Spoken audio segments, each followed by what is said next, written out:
Kami kalau di sekolah audio ini memang basicnya science. Ya. Basicnya adalah teknik.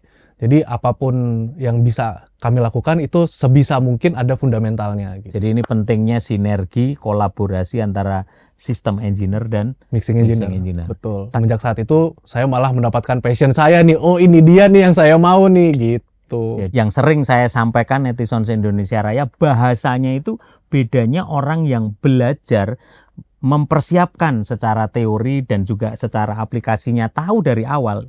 Yang membedakan adalah analytical skill. Justru kepake banget ya Pak, karena kalau misalnya kita ngomongin audio terutama ya, departemen audio itu yang penting adalah kedisiplinan berilmu. Ternyata nggak hilang, apapun yang kita pelajari itu tidak akan pernah kembali dengan sia-sia.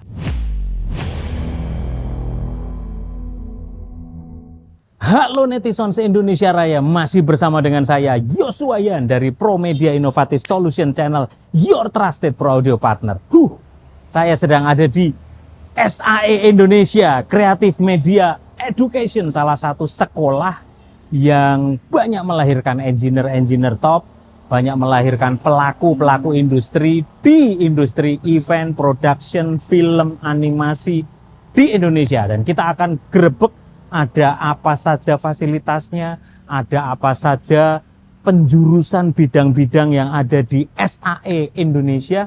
Yuk ikuti perjalanan Pak Lurah grebek SAE Indonesia. Capcus! Permisi Bu. Nah sekarang saya ada sudah masuk di area lobbynya, keren banget ya. SAE Indonesia. Dan saya akan grebek, kita akan ketemu sama Mbah Reksone Pawangi yang ada di sini bersama Rian. Kulon nuwun Mas Rian. Wah, selamat datang Pak Yosua. Terima kasih. Thank you banget. Mau direpotin. Aman Mohon Pak. izin Silakan untuk Pak. kita grebek fasilitas yang ada di SAE, boleh? Boleh dong Pak, boleh banget Jangan Pak. ada yang ditutup-tutupi loh ya. Tidak ada rahasia di antara kita. Tidak ada. Kita semua jor-joran buat Pak Yos. So kita akan ditemenin oleh salah satu pengajar. Ya. Ini bukan hanya pengajar tapi pelaku industri yang ada di SAE. Ada fasilitas penjurusan, lalu peralatan apa saja yang ada di SAE Jakarta. Mohon izin boleh di-spill, Rian? Boleh dong Pak, silakan. Ayo, Yuk, kita mulai dari mana? Yuk, kita naik aja langsung. Oke, Pak. siap.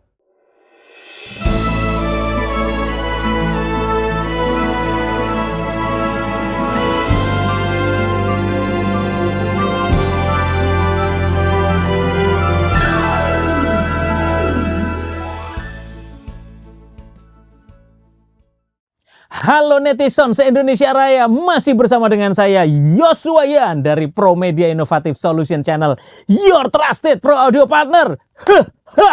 Akhirnya ini yang ditunggu-tunggu dan bikin pinisirin netizen se-Indonesia Raya. Akhirnya saya ada di mana? Saya ada di SAE Jakarta. Nah, kita akan kupas tuntas apa itu SAE Jakarta dan kita masih dalam segmen Berani Belajar Audio di sini. Podcast pro audio nomor 1 di Indonesia.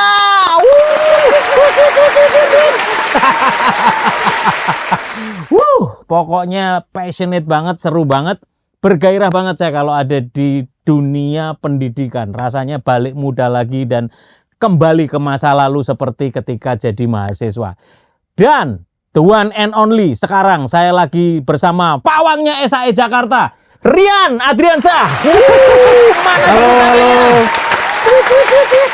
Apa kabar Rian? Baik banget Pak, terima kasih Mantap. sudah datang ke Thank you SAE. banget. Thank you banget. Thank you banget sudah mau direcokin. Wah, dengan senang hati. Tadi kita juga sudah diajak muter-muter. Nanti silahkan netizen se-Indonesia Raya bisa nonton Grebek SAE. Nah itu nanti tunggu tanggal mainnya. Tapi kali ini kita akan ngobrol sebetulnya apa sih itu SAE Jakarta? Kepanjangannya apa sih Rian? Sebenarnya kalau dulu kita mulai itu SAE itu School of Audio Engineering. School of Audio Engineering. Oke. Nah, tapi belakangan ini kami tidak menggunakan istilah itu karena kami punya departemen lain kayak film, animasi. Jadi lebih luas, diversified ya. Jadi kita hanya SAE aja sekarang. Oke, jadi buat warga netizen Jawa mereka udah pasti tahu SAE sangat gitu. Jadi SAE itu apik gitu ya, bagus gitu. SAE pokoknya ini ternyata awalnya dari School of audio engineering. Betul. Tapi berjalannya waktu karena sudah semakin diversifikasi ke, saya lihat tadi, waduh, film sampai post pro, recording, itu komplit sekali ya. Jadi memang banyak jurusannya. Overall nggak banyak sih, kita ada 4. Ya. Ada film, audio, animasi, sama CEB kita nyebutnya, atau Creative Entertainment Business. Creative Entertainment Business, gitu ya. Nah, ada 4 ya, jadi boleh bahas satu-satu nih. Satu di audio ya? Betul. Audio itu meliputi semua ya, live, recording. Betul. Kita overall kalau dari saya Pak, itu tuh ada 3 kategori. Ada yang studio recording, ada yang live sound, ada yang post pro for film, audio for film. Itu untuk majornya gitu, jadi secara penjurusannya secara garis besar di kepala kurikulum kami itu kita punya 3 major besar: studio recording, live sound, yang terakhir audio for film. Itu untuk audio. Terus yang kedua tadi ada departemen film. Apa aja di dalamnya? Nah, saya kalau departemen film saya kurang hafal tuh Pak. Tapi intinya mereka syuting film lah gitu. Jadi untuk film production buat gitu film ya? production, benar. Dan meskipun juga nggak terlalu yang audio doang juga gitu ya, diajarin juga videografinya segala, editing gitu atau? Kalau di departemen film pasti ada editing, tapi kalau di audio itu kami hanya mengedit audio for film gitu aja sih. Audio film yang ketiga? Animasi, jadi itu lebih ke grafisnya 3D, gitu ya?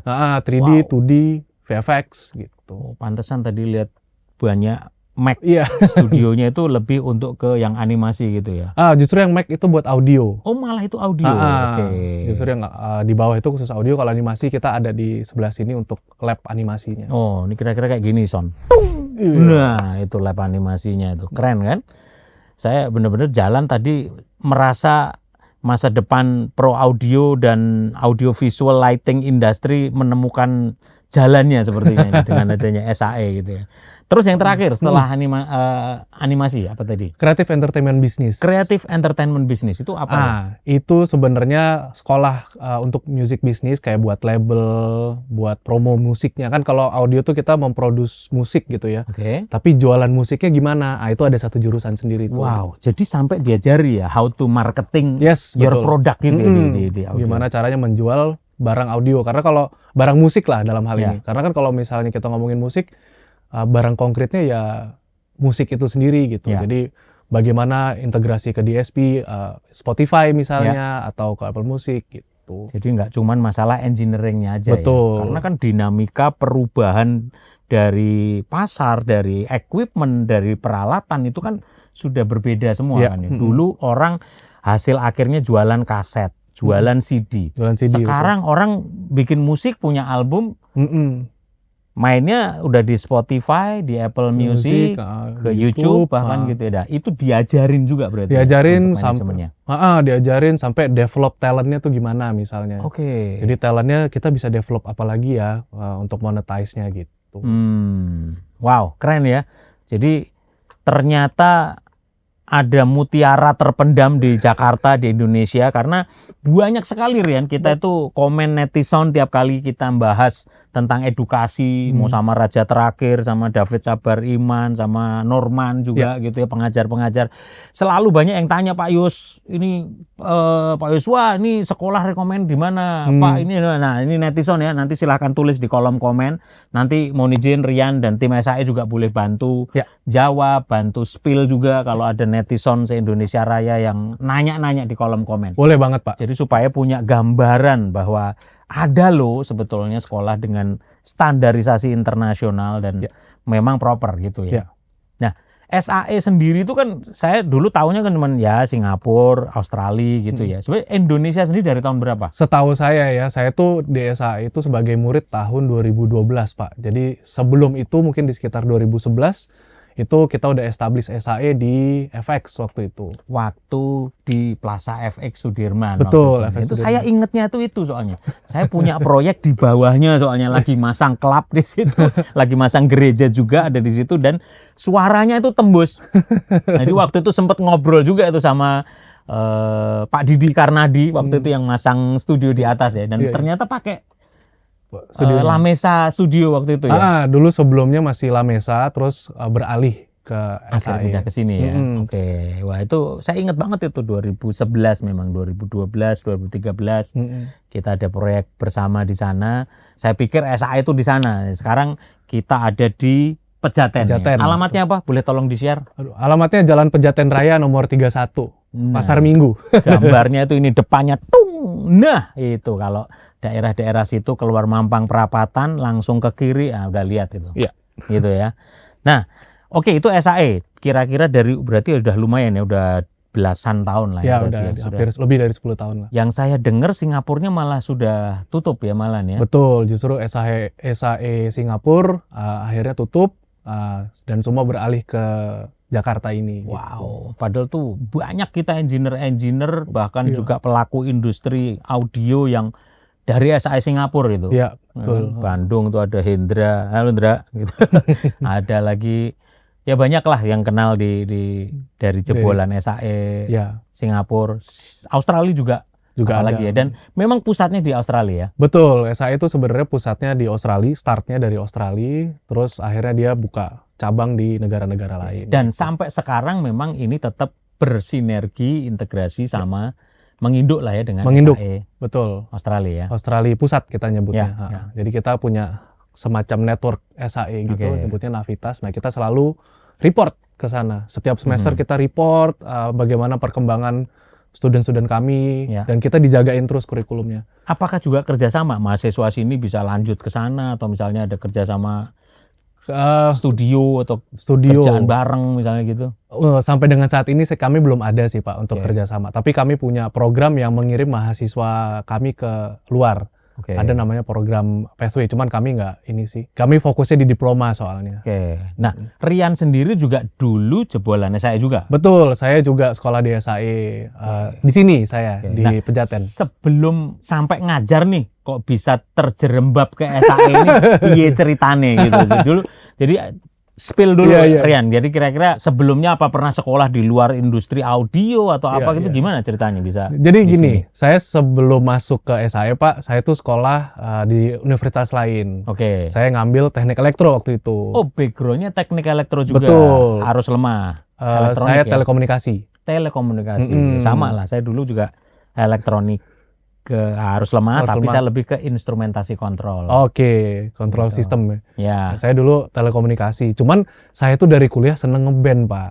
Oke. Saya senang bermusik dulu. Majornya apa kalau bermusik? Saya dulu main keyboard, main gitar gitu lah. Keyboard, gitar, punya band juga. Dulu punya band, Oke. main lah di festival-festival. Oke. Tapi Pak, entah kenapa, karena saya kuliahnya elektro, terus saya seneng ngeband, saya tuh ternyata passionnya memang di engineering. Malah passionnya lebih ke audionya ketimbang musiknya. Jadi Betul. meskipun musik ya jadi lebih ke ya Hobi, aja. Gitu ya. jadi ke hobi. Nah, dari situ saya cari tengahnya tuh di mana. Oh, ternyata ada nih. Waktu itu SI baru buka untuk audio engineeringnya. Oke. Akhirnya saya oh ini tengahnya nih pas, ada engineeringnya kuat, musiknya juga kuat. Ya udah deh, Oke. saya coba belajar gitu. Ternyata menyenangkan. Waktu saya kuliah itu, waktu saya sekolah pertama kali yang ngajar Mas Norman. Oh. Gitu. Langsung pelaku bener itu Langsung kalau pelaku Norman. bener. Jadi saya datang dengan kepala kosong, nggak tahu Hmm. apa-apa audio engineering itu apa. Saya cuman bisa main instrumen, nggak tahu mixer tuh apa, speaker tuh apa. Langsung ketemu Mas Norman. Galak Kosong. nggak Norman kalau ngajar? Wah, enggak sih. Kurang ajar lu man. Jadi saya datang dengan kepala kosong, saya nggak tahu apa-apa, pure, diajarin langsung Mas Norman gitu. Oke. Nah dari situlah setelah kelasnya Mas Norman, ternyata kepala saya berkembang nih. Ya. Oh menarik banget ya audio engineering ya. Sampai saya selesai kuliah di elektro itu juga ngebahas soal audio gitu. Oh, jadi skripsinya pun malah udah spesifik ke Udah audio. spesifik gitu. audio. Waduh, itu udah gitu. mencuri di tikungan itu malah. Padahal telekomunikasi itu. Betul, Padahal rada telekomunikasi. jaka sembung naik ojek gitu. Orang nyambung Jack gitu. Betul. Telekomunikasi biasanya itu bangsa CDMA atau di Iya zaman-zaman betul, dulu kan. GSM gitu kan, 4G, 5G gitu. Ini saya BTS misalnya gitu. ya saya langsung nikung ke audio gitu. Oke, jadi setelah selesai bachelor degree-nya, S1-nya elektro, akhirnya sekolah lagi jadian. Betul. Nah, selesai saya sekolah, saya ke sini nih ke SAE. Kan waktu itu kebetulan saya skripsinya dibantu sama Mas Yanda di SAE juga. Oke. Jadi saya lebih ke, Mas, saya sudah lulus nih, terima kasih. Di hari yang sama mau ikut beasiswa nggak gitu. Ternyata beasiswa ada ya Mas SAE? Ada, kamu daftar aja. Iseng lah daftar. Kan belum punya kerjaan waktu itu kan, masih baru lulus banget. Ya udah daftar. Ternyata diterima. Ya akhirnya sekolah lagi, Pak. Gitu. Full scholarship. Full scholarship dari SAE 100%. Itu jackpot bener itu. Betul. Ada audisinya juga, tapi ada beberapa. Ada. Saya ikut jalur kompetisi, bukan jalur yang memang jalur beasiswa audisi biasa. Lah ya, gitu audisi. Ya. Terus kalau audisi itu kan ada soalnya, ada prakteknya. Itu saya ya menggunakan kemampuan saya lah seadanya. Ternyata diterima jadi full beasiswa. Bener-bener gratis. Dan itu apa itu waktu itu? D3, D4 atau apa? Saya D3 waktu itu programnya. Masih D3. Tapi sekarang itu sendiri sebenarnya program di SAE seperti apa? Nah, sekarang itu SAE sudah tidak punya program D3. Sekarang kita naik ke D4. Jadinya aplikasi terapan. Oke, setara dengan S1 berarti. Betul, setara dengan S1 gitu. Boleh di-spill nggak sih berapa SKS sih itu ininya? Kita tuh normal sih 140-an, 150 gitu. Jangli lah. Itu berarti udah memang S1 banget sudah. Di atas 140 tuh memang sudah setara bachelor lah S1. Ya, gitu. Nah, terus sekarang ada D4, cuman setelah lulus dari D3 saya langsung diminta ngajar, diminta sekolah kerja di SAE. Gitu. Kalau enggak sih kelewatan lu sih. Ikatan dinas udah dikasih gratis malah minggat gitu. Iya betul, ikatan dinas saya. Malin kundang ya durhaka gitu. Jadi sampai sekarang akhirnya ngajar. Betul, sampai sekarang. Start mulai ngajar berarti dari tahun 2018. Oke, udah lumayan ya. Lumayan. Jadi saya di hire SAE itu tahun 2018 sampai dengan hari ini. Mengampu mata kuliah yang spesifik tentang? Saya itu ada 3 mata kuliah yang saya pegang. Pertama tuh Fundamental Digital Audio. Fundamental Digital Audio. Ya. Betul-betul basic audio ya. Basic Digital Audio. Ini yang nanti kita bahas sih, seru nih. Terus ya saya ngajar Advanced Live Sound. Advanced Live Sound. Ya. Terus saya yang terakhir ngajar di Programming Environment. Programming Environment. Gitu. Jadi saya overall ada 3 mata kuliah yang saya ampu.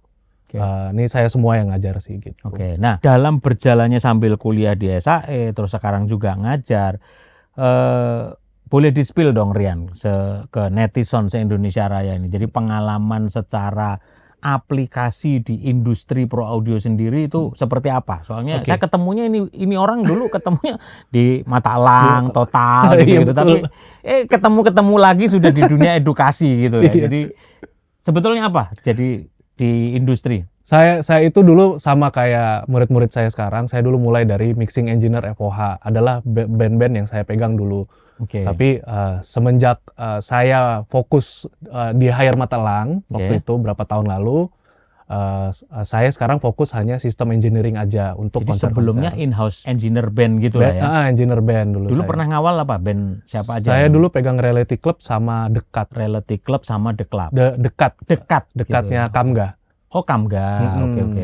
Nah, abis itu setelah di hire Matalang, saya pernah kerja sama Matalang, waktu itu Mas Yumir yang hire. Lebih ke total audionya berarti ya? Lebih ke total audionya. Semenjak saat itu, saya malah mendapatkan passion saya nih, ini dia nih yang saya mau nih, gitu. Jadi, Rian lebih ke sistem engineering yang mempersiapkan show, konser, event yang di-provide vendornya dari total audio gitu. Betul. Ya? Boleh di-spill Rian kira-kira international artis siapa, konser apa yang menarik dan berkesan sekali? Saya itu berkesan itu pertama yang saya pernah pegang tuh ada Blackpink tahun 2023. Wow, Blackpink itu di gila itu. GBK. GBK 80.000 ada itu ya? Ada, dan itu 3 hari Pak show-nya. Itu capek. Yang saya ingat cuma capek Pak. Tapi Claire ya waktu itu ya? Kayak Claire. Yang saya ingat cuma capek karena saya preparasinya 10 hari. Sebelum tapi kan seneng, capek. Tapi akhirnya seneng gitu. Terus ada beberapa konser Korea kayak Red Velvet, Mamamoo, terus ada konser Amerika Incubus. Tahun 2004 itu juga saya pegang gitu. Si Blackpink waktu itu depan Claire, lalu konsol-konsolnya apa aja tuh? Digico atau pakai yang? Waktu saya pegang dia S6L Pak. S6L. S6L. Waktu saya depan pegang belakang. Depan belakang S6L. Oke, dan memang sudah ridersnya dia ya memang. Sudah ya? ridersnya dia. Oke, apalagi yang big name artis yang pernah handle? Terakhir saya tahun lalu pegang Incubus di 2024. Itu juga pakai SXL, itu Oke. pakai DNB speakernya. Oke. Waktu Oh itu. sudah GSL. Oke. Waktu itu kami sama Sumberia. Sama Sumberia integrasi bareng Jadi ya. integrasi bareng. Nah sekarang masih juga bantu juga atau sudah? Nah sekarang saya masih, tapi masih konsepnya freelance karena Oke. saya setelah dari Amatalang saya fokus ngajar. Saya Oke. ternyata di SAI cukup banyak kerjaannya. Menemukan passionnya juga gitu betul, ya. menemukan Pak Guru menemukan panggilannya ya. menemukan panggilan ya. Jadi saya setelah keluar dari Matalang saya ngajar di SAE, melanjutkan ngajar, tapi tetap ada sampingan-sampingan sistem engineering gitu. Saya terakhir itu sama DSS menghandle konser Hindia yang Dove tahun lalu. Oke, wah itu klop Gitu. itu soalnya Agi memang in-house engineer-nya Hindia. Hindia, ya? betul. Jadi kami berdua, ayo dong kerja sama bareng. Jadi yang mixing Mas Agi, saya yang sistem engineeringnya gitu. Jadi nyiapin sistemnya, sampai touringnya juga gitu. Kan dia sering tour juga ya? Kalau touring saya belum, jadi memang khusus konser tunggalnya aja. Gitu. Oh, yang kemarin di mana tuh konser tunggal? Di tenis indoor. Tenis indoor. Oh iya rame itu. Ini nih. Wow. Nah itu konsernya memang pecah juga itu. Pecah. Saya tuh kalau udah jadi sistem engineer, ini ya saya tuh seneng kalau ngelihat penontonnya udah nyanyi bareng, udah joget, itu groove-nya dapat. Saya udah, wah berarti saya sudah selesai tugasnya menghibur penonton ini gitu.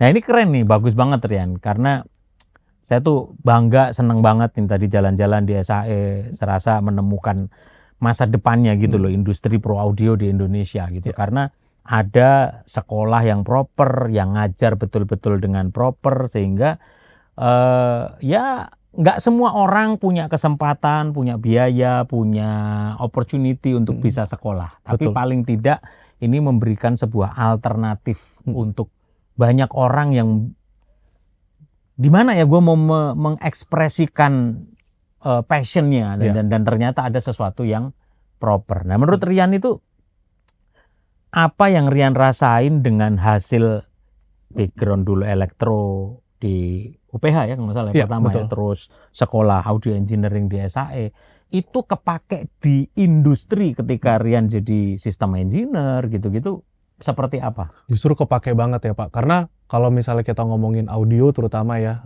departemen audio itu yang penting adalah kedisiplinan berilmu.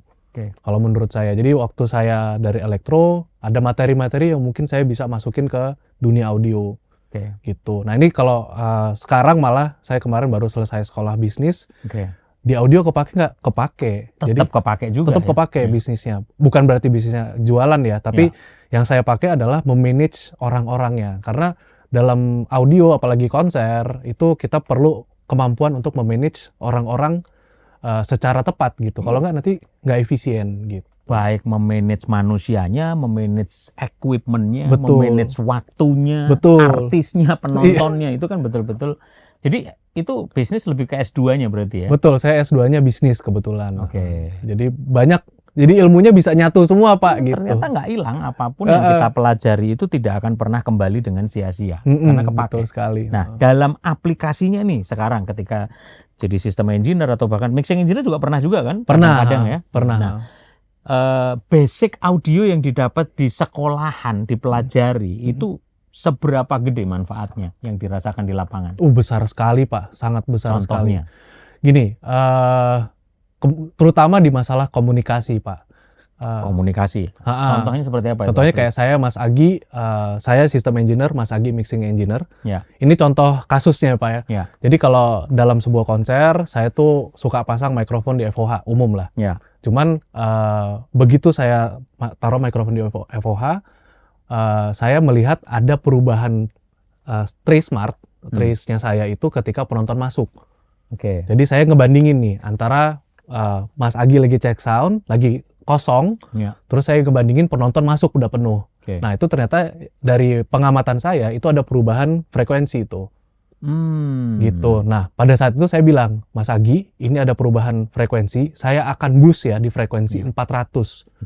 Nah otomatis dengan saya ngomong kayak gitu, Mas Agi tuh udah sadar kalau Rian boost 400-nya, misalnya pasti saya gitarnya ada yang berubah nih suaranya. Di mana ngebus 400-nya itu di speaker PA. Di speaker PA-nya. Di LMS. Secara sistemnya Secara sistem. Nah, ini adalah bentuk komunikasi kami, walaupun komunikasinya sedikit kayak Mas Agi 400-nya kurang gue naikin ya. Itu Mas Agi udah tahu kalau misalnya 400-nya akan naik, berarti saya harus adjust mixingnya seperti apa gitu. Wow, keren. Nah ini spesifik ya ternyata dan bahasanya kan juga sama-sama nyambung karena bukan masalah asumsi, feeling, bukan masalah tes, tapi ini sesuatu yang ilmiah. Betul, ilmiah dan terukur, Pak. Kami kalau di sekolah audio ini memang basicnya science. Basicnya adalah teknik. Jadi apapun yang bisa kami lakukan itu sebisa mungkin ada fundamentalnya gitu. Based on research kan. Kayak menemukan 400 di bus tadi kan pengaruhnya bisa banyak hal kan. Bisa karena audiensnya ikut sing along. Bajunya audiens itu yang jadi absorber. Betul. Atau menurut pengamatan Rian, bus 400 itu lebih dari faktor mana? Lebih ke akustik atau lebih karena SPL dari suara penonton sendiri? Kalau dari pengamatan saya memang tonalnya berubah, karena kan kalau misalnya kita cek sound itu belum ada orang, jadi suaranya mantulnya lebih banyak. Wow, jadi good point. Ya kan, otomatis kita dengernya lebih, mungkin ada cut yang mesti kita harus lakuin untuk apa nyebutnya, untuk membenarkan atau korektif, gitu di dalam ruangan itu. Nah, begitu penonton masuk kan badan kita ini absorb, pasif, berubah lagi tonalnya. Nah, itu yang saya observe, ada perubahan nih. Oh, misalnya daerah 400 Hz-nya berubah gitu. Tonalnya yang berubah. Tonalnya berubah. Nah, itu saya harus menginfokan ke FOH engineer, saya harus melakukan ini supaya apa yang diinginkan sama Mas Agi waktu itu tercapai lagi. Gitu. Karena pasti akan berpengaruh pada ekualisasi si mixing engineer. Betul, gitu kan? Betul. Sangat-sangat berpengaruh. Gitu. Wow, very good point. Ini penting juga ya netizen se-Indonesia Raya ketika gua udah oke kok. Ini ayal-ayalan ini, udur-uduran ini sistem engineer dan mixing engineer. Gua udah bagus kok ini kok. Padahal kita lupa gedung atau even outdoor tempat untuk venue kosong sama ada orang penontonnya setengah sama penontonnya penuh, itu semua responnya juga berbeda. Berubah. Belum lagi kita bicara karakter musiknya. Yang satu jazz, yang satu rock, yang satu groovy. Betul. Itu pun juga sudah mempengaruhi gitu. Jadi saya dan Mas Agi, kami punya target trace di Smart. Nah, itu yang kami kejar berdua gitu. Keren. Jadi ini pentingnya sinergi, kolaborasi antara sistem engineer dan mixing engineer. Betul. Tadi faktor komunikasi. Ya. Coba spill lagi studi kasus yang lain kira-kira apa, Rian? Oh, studi kasus lain kalau misalnya kita punya basic audio yang kuat gitu ya. Ini kebetulan karena saya sekolah di SAE dan saya tahu semua routing di kampus. Saya tuh kalau di lapangan troubleshooting nggak perlu turun, nggak perlu ngelihat bener apa enggak. Jadi saya sudah bisa memetakan masalahnya ada di mana, gitu. Jadi secara virtual di kepala saya itu saya tahu nih, ini speaker mati, masalahnya di mana ya Mas? Itu saya bisa ngurutin secara langsung, karena saya paham sinyal flow di panggung, saya bisa tahu, bisa menganalisa kira-kira masalahnya ada di sini nih, gitu. Jadi masalahnya ada di, misalnya ada di colokan amplifiernya gitu. Karena saya tahu nih dari sistem yang saya punya, yang nggak dapat ada di daerah situ nih. Nah itu saya bisa melakukan troubleshooting dengan cepat gitu. Baru ngebayangin aja sudah kebayang dan prosentasenya besar tepat. Gitu. Betul. Saya pernah kejadian gini, ada sebuah konser bule gitu ya. Mereka pakai koneksi digital semua. Dari ujung-ujung digital. Nah, waktu itu saya tuning pakai sample rate 48.000. Waktu itu. Semua berjalan lancar, saya tuning lancar, nggak ada masalah. Nah, band bule ini datang bawa mixernya sendiri. Dia tancepin kabel yang saya pakai, tancepin ke mixernya dia, langsung nggak nyala. Nah, itu saya langsung troubleshooting nih. Semua sistem nyala, saya trace dari belakang, dari speaker, amplifier, saya trace, semua aman. Ternyata masalahnya ada di colokan kabel ke mixernya. Sebelumnya saya pakai sample rate 48.000. Dia pakai 96. Oh, gitu. I see. Pada saat connect nggak nyambung sistem saya gitu. Ya gimana mau nyambung, begitu saya mau ganti sample rate-nya langsung nyambung. Sampling rate yang digunakan nggak nyambung. Betul. Nggak sama ya, nggak connect. Nah ini yang sering saya sampaikan netizen Indonesia Raya, bahasanya itu bedanya orang yang belajar mempersiapkan secara teori dan juga secara aplikasinya tahu dari awal. Yang membedakan adalah analytical skill. Betul sekali. Mungkin itu lebih tepat ya. Jadi, Betul. Jadi kemampuan menganalisa gitu lah. Jadi kenapa? Karena ya orang belajar dari SD 1 tambah 1 sama dengan 2. Ketika dia ketemu dengan fisika, hal-hal perhitungan yang lain, dasarnya SD 1 tambah 1-nya kepake. Betul Sehingga banget. menganalisanya lebih tajam. Lebih tajam, Dampaknya troubleshooting-nya lebih cepat. lebih gitu cepat. ya. Jadi efisien kerjanya. Itu yang sering kali, karena komunikasi kayak begitu itu kan penting nih. Kalau kita nggak pakai analytical skill dan cuman asumsi atau perasaan, ujung-ujungnya wah ini si bocah ini krune itu sabotase. Oh, iya, itu jangan sampai terjadi oleh itu. Ya kan, kita sering kali. Jadi apa-apa, apalagi kalau di daerah nih, sorry loh ya, kita seringan, wah itu sajen itu kena santet loh. Itu banyak gitu ya. Tiba-tiba wah ini enggak bunyi nih, enggak ini. Larinya langsung ke hal-hal yang mistis, klenik dan itu umum loh, sering kali kita dengar. Tapi kita juga harus memulai mendasari basic audio. Makanya ada konten berani belajar audio di sini, podcast Pro Audio nomor 1 di Indonesia. Jadi bukan berarti kita ini berbagi, Rian ya. Jadi kita thank you banget, kita di welcome di SAE dan kita berbagi edukasi. Bukan karena saya atau Rian ini keminter lebih jago. Enggak. Kita ada untuk saling memperlengkapi, saling nutupi kelemahan satu dengan yang lain. Mungkin kami tahu lebih duluan karena kami belajar dulu. Tapi kita ini berbagi supaya demi kemajuan pro audio industri di Indonesia. Betul kan, banget. Kira-kira. Nah, balik lagi nih Rian tentang perlunya belajar basic audio. Nah, oke, bukan hanya untuk ngajar, tapi juga dalam aplikasi. Karena Rian kan betul-betul di sistem engineer, ada bersama satu show yang besar gitu. Apalagi kayak Blackpink itu kan betul-betul show di GBK, segede gaban gitu ya.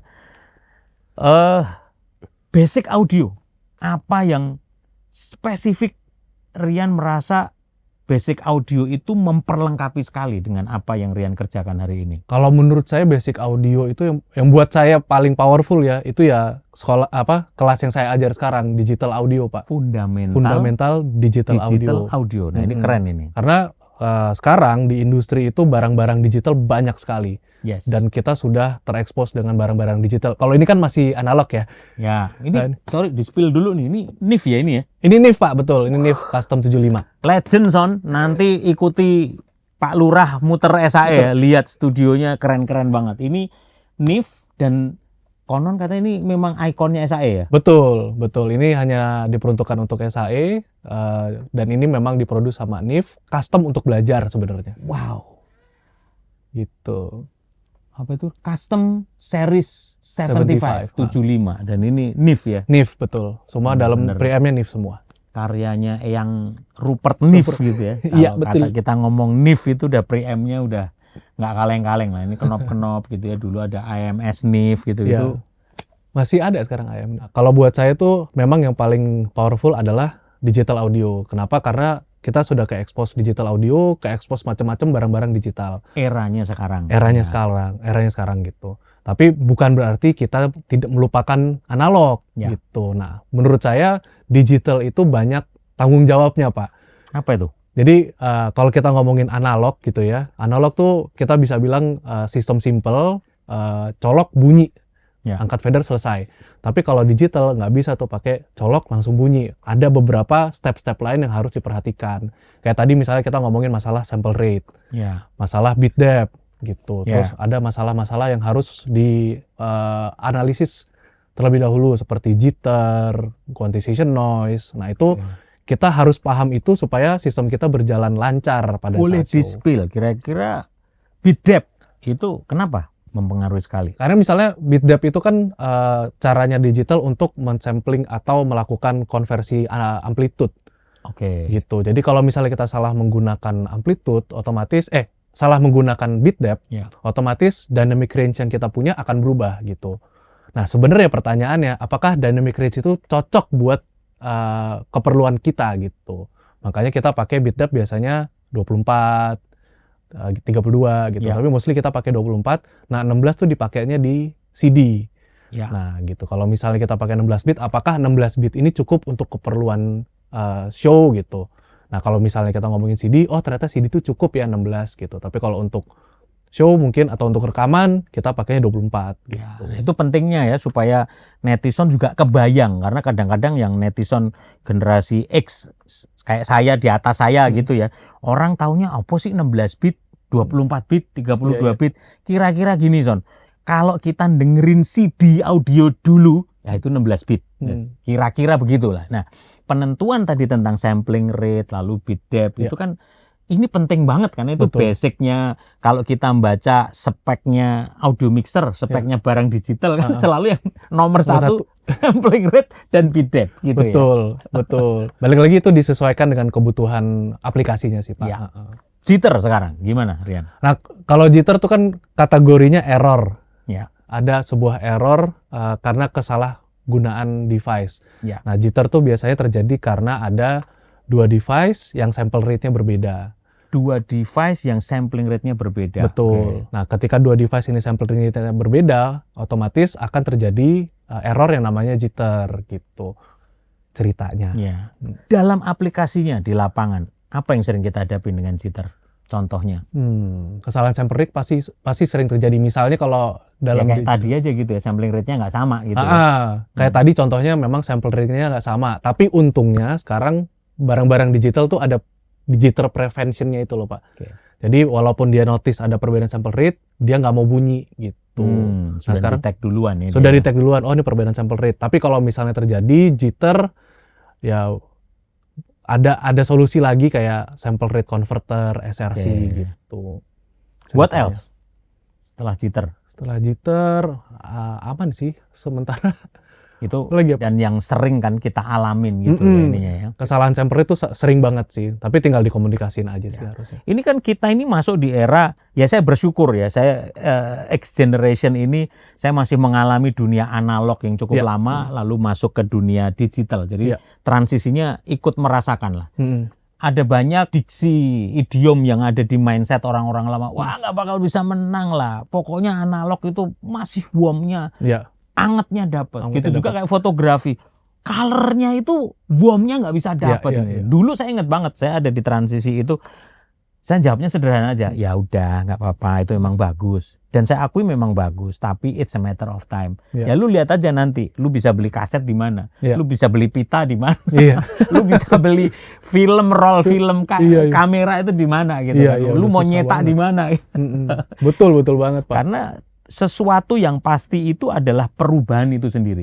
Dan kita ada di transisi perubahan itu. Ini pas banget netizen. Kita sama Pak dosen yang ngajar fundamental digital audio gitu. Nah, bagaimana seorang Rian melihat posisi transisi seperti ini? Sekarang kalau menurut saya ya posisi transisi udah mungkin sudah digital udah di mana-mana Pak. Sudah umum dipakai. Tapi bukan berarti analog nggak dipakai gitu, tetap dipakai. Saya ketemu beberapa konser juga mereka bawa perangkat analog tuh di FOH-nya. Ada apa namanya semacam kayak rak kecil, isinya ada kompresor, distressor gitu ya, untuk memperbagus show-nya mereka. Karena mereka biasa pakai itu ngangetin lah. Dan itu nggak salah, maksudnya menurut saya itu bagus banget. Sah-sah saja. Jadi memang paling bagus sekarang kombinasi digital dan analognya gitu. Dua-duanya pakai aja, nggak ada yang lebih bagus, nggak ada yang lebih jelek gitu ya. Tapi kalau menurut saya di SAE juga kami menggunakan dua-duanya. Ada perangkat analog dan juga perangkat digital. Gitu. Dan dari awal memang diajar ya, mahasiswa dari awal dikenalin dulu analog kan. Betul. Ini history dari... Itu, karena analog itu semua kelihatan Pak. Kayak gini nih, ini kan semua aux-nya kelihatan, ininya kelihatan, fadernya kelihatan gitu. Semua bisa dilihat. Tapi kalau digital ada menu divingnya sedikit gitu. Nah nanti boleh di-spill ya Rian ya, kita jalan, kita grebek supaya, karena ternyata varian dari prosesor-prosesor analog pun juga masih banyak di sini. Sehingga mahasiswa jadi punya gambaran. Anak-anak sekarang ini kan soalnya ya processing udah langsung di dalam semua. In the box semua. In the box semua. Taunya satu mixer ada kompresor, limiter, gate. Gitu, efek juga udah di situ. Dia lupa aja dulu patching bos. Dulu patching nih, kita masih patching nih di sini. Kayak begitu, itu nanti diajar semua ya Rian? Diajar semua. Bahkan kami mengencourage mereka untuk melakukan patching analog ini gitu. Karena kalau di AW kan cuman insert masuk, insert selesai. Ya. Tapi kalau di sini lu cobain deh ini barang-barang ini gitu. Nah, ini seru nih. Tadi karena Rian ngajarnya fundamental digital audio. Sekarang saya mau tarik lagi ke belakang sedikit nih Rian. Bagaimana pro audio industri analog versus digital. Nah, seberapa besar porsi analog ini menurut Rian perlu diedukasi ke mahasiswa untuk saat ini? Gini, kalau kita ngomongin analog Pak, tetap perlu diedukasi ke mahasiswa untuk base belajarnya dia. Karena rata-rata yang masuk sini itu kan mahasiswa kami dari SMA, mereka belum tahu apa-apa tentang audio. Ya. Nah, jadi menurut kami, balik lagi menurut dari tim akademik SAE, memang menggunakan analog konsol, analog device itu paling masuk akal untuk diajarin karena physical kan. Jadi kita patching sendiri, colok ini sendiri. Bahkan kami punya demo room tuh di belakang, itu isinya cuma mixer dan nggak kecolok apa-apa. Jadi kalau misalnya mahasiswa mau patching, mau mikrofon, itu mereka harus colok sendiri gitu di belakangnya. Gitu. Jadi memang start pertama di analog. Kuat dulu di analog, kuat dulu dengan routing, dengan sistem dengan sinyal flow. Mereka kuat dulu, baru nanti beranjak ke mixer-mixer digital gitu. Karena sumber suaranya pun kita itu memang semuanya analog, betul. Berdasar dari sebuah vibration, getaran gitu kan. Betul. Gitu. Pita suara kita karena getaran gitu ya. Nah, balik lagi ke basic audio ketika masih dalam aras analog nih. Apa sih basic yang ditekankan di sini untuk memberikan pemahaman dasar nih dari sine wave, dari apa saja meliputi? Sebenarnya kalau pemahaman paling dasar yang pertama pasti sinyal flow sih Pak. Signal flow. Signal flow itu nomor 1 di audio ya. Karena yang menyelamatkan saya sampai dengan saat ini adalah kemampuan menganalisis audio dengan sinyal flow itu. Itu meliputi sampai sine wave, lambda, segala gitu semuanya betul. Itu sih sudah pawangnya itu kalau AB. Iya, itu Mas AB itu yang ngajar. Abraham Eka Wijaya. Abraham Eka Wijaya. Itu gitu. Nah, kelasnya Mas AB itu ngomongin itu tadi frekuensi lambda, panjang gelombang, cepat rambat bunyi di udara. Gitu. Nah, itu membahas basic fundamental audio supaya nanti pada saat naik grade kita bahasanya udah sama gitu. Ini lain kali AB ya, pokoknya nggak boleh ngeles ya B ya. Kapan-kapan nanti kita bikin bedah juga. Itu muridnya raja terakhir juga itu. Betul. Salah satu murid angkatan awal itu. Betul. Angkatan Adam dan Hawa itu AB itu. Jadi tepat banget kalau Mas AB yang ngajar itu tuh tepat gitu. Ya, jadi itu tetap didasari juga di sini. Itu di semester 1 gitu. Di semester 1. Itu di semester 1 2 itu masih basic masih dapat semua ya. Betul, semester 1 pasti basic dapat, tapi udah mulai aplikasi. Ini kayak tadi yang Bapak lihat di sebelah itu adalah semester 2, Pak. Jadi semester 2 tuh sudah mulai masuk studio untuk belajar routing, belajar sinyal flow-nya gitu. Jadi jangan takut ya netizen se-Indonesia Raya mungkin pikirannya waduh ini eranya sudah digitalisasi semuanya. Enggak, tetap didasari karena pondasi itu penting. Seberapa dalam kita membangun pondasi dasar itu menentukan seberapa tinggi gedung yang bisa kita bangun gitu kan. Karena kalau Rian memang langsung aplikasi dan langsung ke fundamental digital audio. So I want to shifting next gitu. Tadi analog, mungkin next nanti kita bahas sama AB, kita kupas tuntas kulik lagi gitu ya. Nah, Rian, bagaimana basic digital audio ini ditekankan ke murid, penekanannya di mana nih? Tadi kan kita bicara sampling rate, bit depth, jitter gitu-gitu. Supaya gampang ngegong, gampang ngeh gitu orang tentang digital audio. Sebenarnya kalau saya penekanannya adalah soal sampling rate sama bit depth itu sih Pak. Karena yang namanya digital audio, mau semua perangkat digital ya, maksudnya pasti basicnya si sampling rate sama quantization namanya. Apa sih dasar itu? Dan boleh tolong di-spill ke netizen se-Indonesia Raya tentang dasar digital audio itu. Kalau kita ngomongin digital audio, pasti teman-teman tahu, netizen tahu kalau ada yang namanya Nyquist theorem. Nah, itu adalah berapa banyak sampel dalam 1 detik gitu. Si Nyquist tuh menghitung itu. Jadi kalau misalnya kita punya audio sinyal, itu dalam 1 detik kita bisa sampling berapa data di dalam 1 detik. Gitu. Nah, itu si Nyquist itu bilang setidaknya 2 kali lebih banyak daripada frekuensi maksimal kerjanya gitu.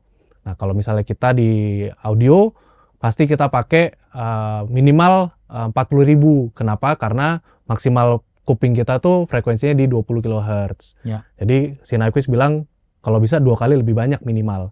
Starting di 40.000, bahkan sekarang starting 441, 48. Nah, sisanya itu untuk melakukan koreksi atau anti aliasing sistem gitu. Jadi dasarnya 44.1 itu juga sebenarnya itu ya? Sebenarnya Nyquist theorem itu yang mendasari bahwa setidaknya sampling rate itu harus 2 kali lebih banyak daripada frekuensi kerjanya gitu. Nah, itu teorinya Nyquist tuh.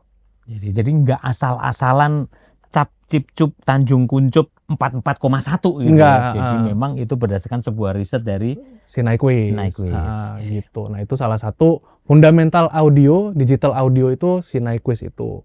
Sehingga kita bisa menghasilkan suara yang bagus gitu. Karena kan kalau kita ngomongin audio, salah satu keinginannya adalah dapat suara yang bagus, Pak, gitu. Wow, kalau netizen se-Indonesia Raya makin pinisirin kan gitu, seperti apa? Nah, makanya buat bapak, ibu, papi, mami yang selama ini selalu, kan banyak nih orang tua yang mereka tuh meragukan apakah industri pro audio itu sudah menjanjikan untuk masa depan anak-anak saya. Padahal anaknya punya passion sebetulnya. Tapi karena tidak ada gambaran yang jelas sehingga wah, surem ini, masa depan surem ini, enggak ada.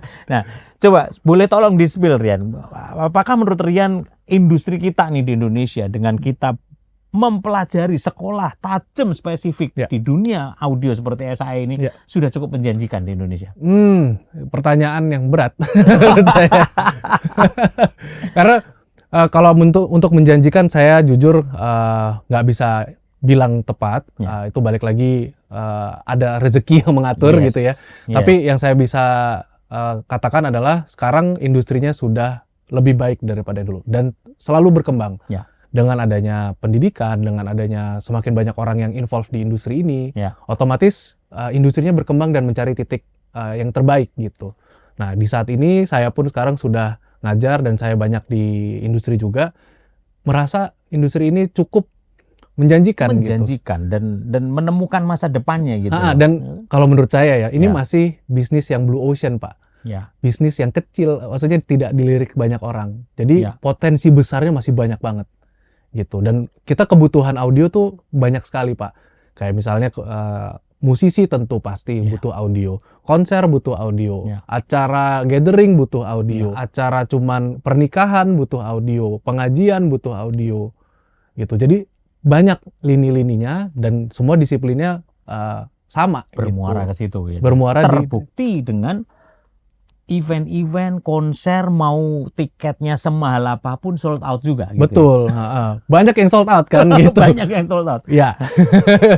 Jadi itu membuktikan bahwa sebetulnya sudah cukup menjanjikan dan juga ya sekali lagi saya respect banget Rian tadi ngomong ya, rezeki orang kan memang sendiri-sendiri gitu ya. Tapi ketika kita working with passion, kita melakukan segala sesuatunya dengan happiness. Karena kalau kita menemukan hobi kita, kesukaan kita, wah itu kerja dengan happiness, dengan kebahagiaan itu beda hasilnya. Nggak ada capeknya, Pak. Nggak ada capeknya gitu kan. Apalagi dibayar pula. Gitu. Betul, gitu. Karena pekerjaan yang paling nikmat itu adalah hobi yang dibayar.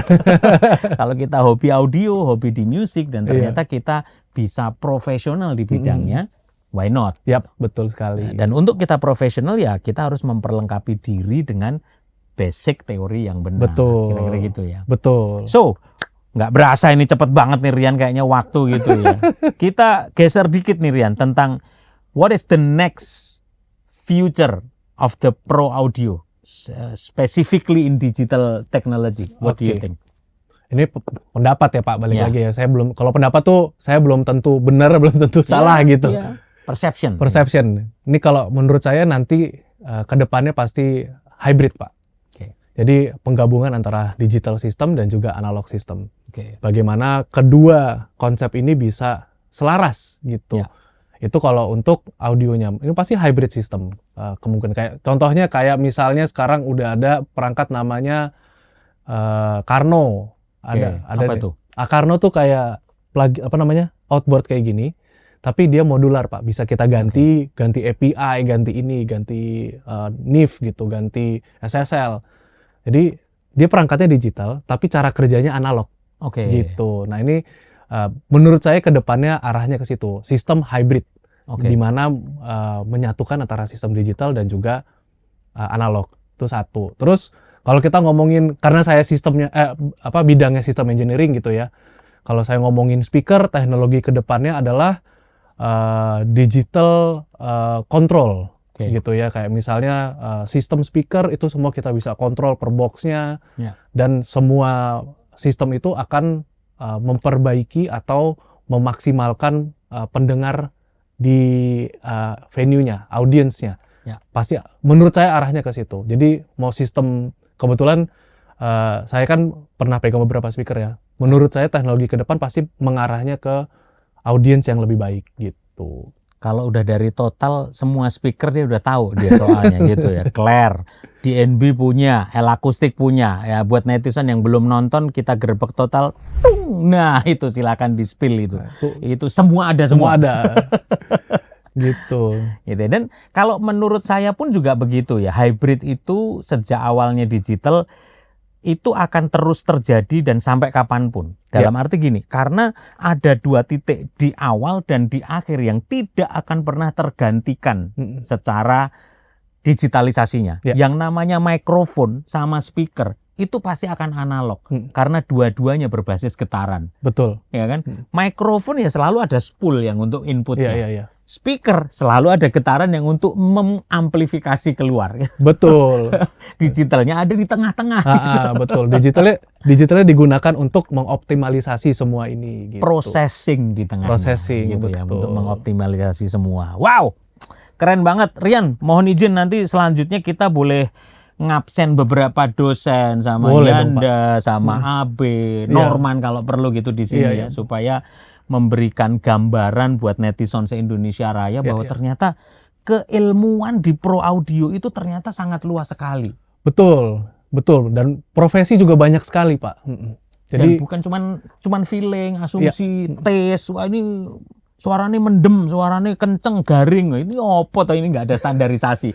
Jadi dengan sekolah ini kan diksi yang digunakan bahasa komunikasi kita pun juga jadi nyambung. Sehingga kita ini nggak terlalu memalukan juga secara kru engineering kita, sistem engineer kita ketika kita menjamu international artis yang datang, bahasa kita sama, kita berdiri sama tinggi, duduk sama rendah, kita nyambung bahasanya, bukan dengan bahasa-bahasa yang berdasarkan asumsi dan kedaerahan kita doang. Kadang-kadang juga gitu kan. Iya. Intinya gitu Pak, betul. Kita bisa, terutama komunikasi ya. Karena kalau di lapangan itu nomor satu komunikasi gitu. Siap. Thank you banget Rian sudah men-spill. Ini baru sedikit ya, ini baru seimprit preliminary. Iya. Saya malah pengen ngomong banyak banget Pak. Makanya ini soalnya waktunya nggak cukup, nanti tunggu episode session berikutnya. Jangan kalah sama Netflix, kita nanti The Series ini. SAE The Series gitu. SAE Mas. Boleh ya Rian ya, nanti boleh Pak, boleh ya. Kita boleh akan banget, spill selanjutnya. Dan netizen se-Indonesia Raya tetap pantengin YouTube Promedia Innovative Solution Channel. Tulis di kolom komen kira-kira hal-hal teori pelajaran audio apa yang netizen kepingin untuk dibahas di Berani Belajar Audio di sini, supaya kita bisa sharing knowledge, kita bisa berbagi berkah, berbagi edukasi, bukan karena kita lebih jago, lebih hebat, enggak, kita semuanya sama-sama belajar supaya kita bisa saling memperlengkapi satu dengan yang lain. Demi apa? Bukan untuk kepentingan kami sendiri di Promedia, tapi demi kemajuan pro audio industri di Indonesia. Tunggu setelah ini kita akan grebek, kita akan spill apa aja sih barang-barang yang ada di SAE Jakarta. Boleh ya? Boleh dong ya? Pak. Kita spill dan kita ada apa saja. So, tunggu di konten kita berikutnya. Pantengin terus, tulis di kolom komen, share, like, bagi sebanyak-banyaknya supaya jadi berkah. Maju terus pro audio industri di Indonesia bersama Promedia Innovative Solution Channel, your trusted pro audio partner. Peace. Promedia, we serve you better.